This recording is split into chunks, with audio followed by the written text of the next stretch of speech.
বাংলাদেশ এবং বাংলাদেশের বাইরে যত বিজনেস কার্ডের ডিজাইন আছে সব জায়গায় কিন্তু একই মাপ, তাই না? নাকি অন্য দেশে অন্য মাপ আছে? একই মাপ। একই মাপ। এখন আমার প্রশ্ন হচ্ছে, আমি কেন বিজনেস কার্ডের মাপ ভুলে যাই?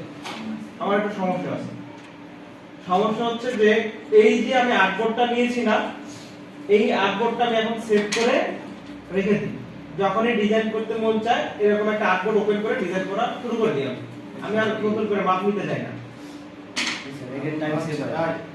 এই যে যেটুকু কাজ করলাম না, এখন যদি আমি এই ফাইলটা এখনই সেভ দিয়ে রেখে দিই, নিউ থেকে ফাইল, সরি কি করি, ফাইল থেকে সেভ অ্যাজ, এখানে আপনি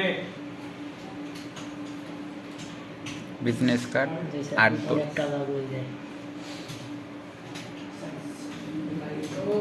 বিজনেস কার্ড কি লিখবো, আর্টবোর্ড সাইজ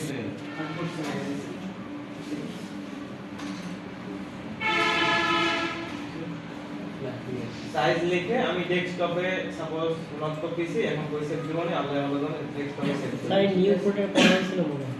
হ্যাঁ ঠিক আছে। এখন দেখেন এই যে আমার ফাইল, এই ফাইল কিন্তু আমার এখন রেডি, তাই না? এখন কথা হচ্ছে আপনারা ডিজাইন